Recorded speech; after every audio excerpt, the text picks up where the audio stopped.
structural and the historical.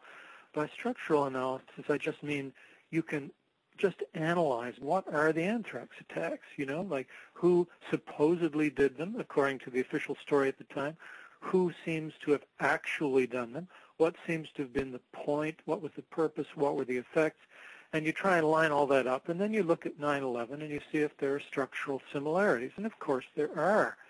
And this is kind of important. I often use this now, and I'm giving a talk on 9/11. I say to my audience, there are a lot of people who are really indignant, both in the U.S. and in Canada, when I give a talk on 9/11, and they say, you really think that people in the United States, and more specifically in the military-industrial complex, as you call it, are willing to kill other Americans, target them and kill them in cold blood, and not only that, but try to terrorize the entire population of the United States, and do it all deceptively and cast the blame on other people, namely Muslims.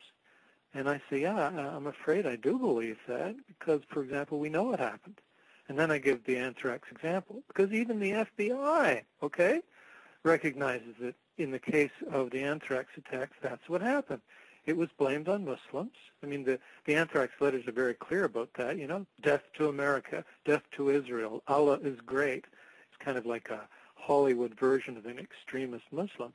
But there you have it. I mean, it's very clear. And yet that story began to crumble almost immediately. And by early 2002, just about everyone was willing to acknowledge that, there was no evidence that it was done by Muslims of any kind whatsoever. This anthrax seemed almost certainly to come from highly secure U.S. military laboratories or military-associated laboratories. And then the FBI starts trying to find out who it is. They eventually claim that Bruce Ivins did it. So here's the official FBI story. It is that somebody in the heart of the U.S. military-industrial complex carried out these attacks, killing American citizens, terrorizing the whole country on purpose, and blaming Muslims for it. Now, of course, there are differences in the way the FBI understands this and the way I understand it, but at least we agree on that much. So the FBI, in effect, agrees that it was an inside job, agrees that it was a false flag operation that ends up implicating Muslims. And that's quite a bit to agree on. Of course, we also disagree on some pretty big things. And I find that helpful because that allows people to see that there are structural similarities, all those different points that the anthrax attacks have in common with the 9/11 attacks as I understand them. Again, they killed Americans, they terrorized the country, they laid the blame falsely on Muslims. You see the point? So that's what I would call a structural approach to it. I'm speaking with researcher Dr. Graeme MacQueen. Today's show, Connecting the Anthrax Attacks to September 11th. I'm Bonnie Faulkner. This is Guns and Butter. So I'll just try and give you a brief explanation of what I mean by an historical approach. By historical, I just mean instead of looking at the structural similarities, we look at the specifics of what happened historically, and we try and find out if there are any actual connections between people who were involved apparently in the 9/11 thing, such as the 19 Arabs who supposedly hijacked planes, and the people who were doing anthrax stuff. And if we find that there are common individuals and there are connections, then that becomes very interesting. And that reinforces our view that we really have to think about these two acts of terrorism, if you want to use that word. We have to think about them together, that they will shed light on each other the more we compare them and think about them together. You've already begun to address this, but I wanted you to elaborate on your research, which suggests that the anthrax attacks were initially designed to be connected to the events of September 11th, as you put it, as a 1-2 punch, but then as the anthrax narrative fell apart, were then presented as a separate event. The public was encouraged to see these events as separate. Please explain why and how this was done. Yeah, well, just so everybody understands what I mean by that. So, yeah, the point is that initially we were all told, oh, they're connected, they're connected. The same people are doing them both. America's in danger, so we have to pass the Patriot Act, which got passed right in the middle of the anthrax scare. And we'll have to invade Afghanistan, which happened 2 days after the first anthrax death. And then we have to go to Iraq because they have anthrax. And Colin Powell at the UN is holding up this little vial of anthrax. So that's what was going on at the beginning. We have to think these events together. Yes, and as you say, once the anthrax story began to crumble, they rapidly said, no, don't think about them together. No, they're completely different. And you can see why. Because if we continue to think about them together, as the anthrax story falls to the ground, it will drag the 9/11 story down with it, right? I mean, if one is a fake and it's connected to the other one, sooner or later people are going to say, well, maybe this 9/11 is a fake too. So they slice them apart. They say, forget about it. They're not connected. 9/11 was these guys over here. It was genuinely Muslim terrorists. Anthrax, which happened a week later, was fake Muslim terrorists.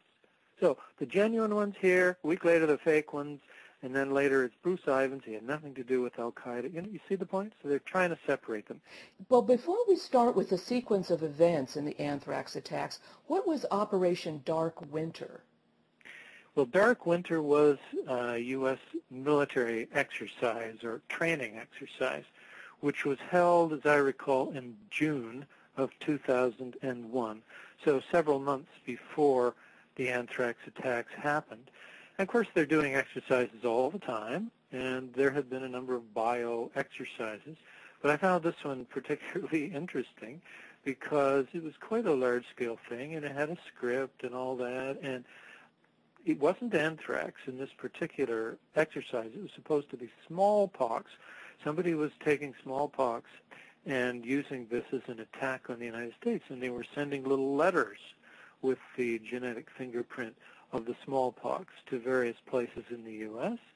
So this kind of exercise went on. It was played by people over a period of days, and it turned out at the end that the people that were manufacturing the smallpox and attacking the United States was Iraq. Iraq was the source of it.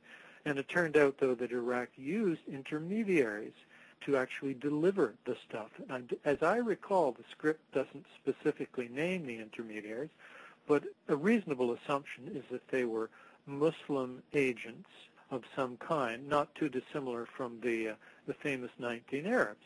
So that we had two different groups. Iraq is in the background. Another slightly related group is running around delivering letters and threats and so on. And it just seemed to me this is kind of a remarkably prescient exercise given what happened just a few months later. And we always have to bear in mind, I should say, that the proliferation of exercises often happens in the vicinity of these fake events, these fraudulent attacks. And sometimes there's reason to believe that, for example, in this case, that the anthrax letters may have been written originally for an exercise of some kind.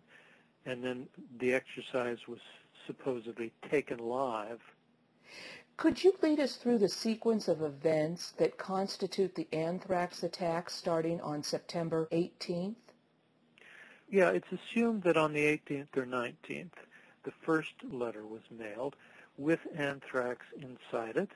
And the anthrax, as I recall, we're talking about maybe 2 grams of anthrax spores, highly, well, at least in the letters to the senators that came later, highly, highly refined, very uniform spores with about 2 trillion spores per gram, so fine that it could escape through the pores in the paper. Now, this is when the letters began to be sent, as far as we can tell, and they continued over a period of weeks. We don't really know how many letters were sent altogether. The estimates are usually between 5 and 7, but there may, of course, have been even more. Some were sent to politicians, the 2 Democratic senators, Leahy and Daschle, and others were sent to people in the media. So, for example, Tom Brokaw got one. Several news media got these. Now, 5 people died during this period, all of them from pulmonary or inhalational anthrax. Anthrax is most dangerous when you inhale it and it gets in your lungs. Other people contacted cutaneous anthrax, skin anthrax, and about 22 people were injured, some of them pretty severely, some have not fully recovered. So this went on. Really, October is the hottest month for this. The first death was Rob Stevens from Florida, and he died on October 5th, and this really caught the average citizen, at least, off guard. It didn't catch everybody off guard. As I'm sure you know, some people were already taking Cipro, the antibiotic, in a preventive measure. But most citizens, at least, were caught off guard by all this. And then more people continued to die, like postal workers who got infected as these letters came through the mail. Huge buildings were contaminated and had to be very expensively either destroyed or cleaned. We were all told that Muslim extremists, and there was lots of speculation that this might lead to a military assault on Iraq. All of this is in the news at the time. But then again, it begins to fall apart because for some reason the perpetrators didn't have as complete control over the science as they thought they did. For example, as they did in the early years on 9/11. And scientists, even military scientists in the U.S., looked at it and said things that were out of sync with the narrative.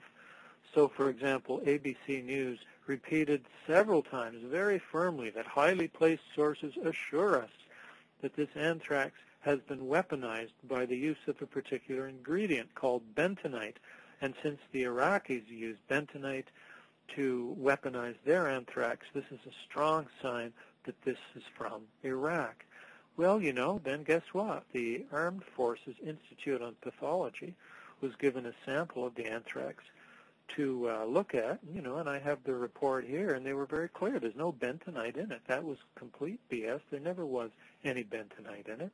And of course, it became clear very quickly that it was a particular strain of anthrax, the Ames strain, which comes from Texas, 1981, and which was kept mostly in U.S. military labs. Well, military and education, the only labs outside the U.S. that were known to have the Ames strain were allies. The UK, maybe Sweden, Canada. There was no evidence that Muslims had it, that Iraq had it. So you see the point. It's the Ames strain. It's not weaponized in the Iraqi way. And pretty rapidly you have people, including Tom Ridge, coming out and saying, you know what, it looks like a domestic operation. So that was a story that fell to the ground very quickly. What exactly did the anthrax letters say? Well, some of the letters were never recovered. For example, the one that Robert Stevens presumably handled in Florida was never recovered. But the couple that were sent to the senators were recovered. The gist is that they're written in a kind of crude, I would say Hollywood Muslim fashion. Here's one. Right at the top, it says 09-11-01. In other words, 9/11. That's what it says right at the top. Both of the letters that were recovered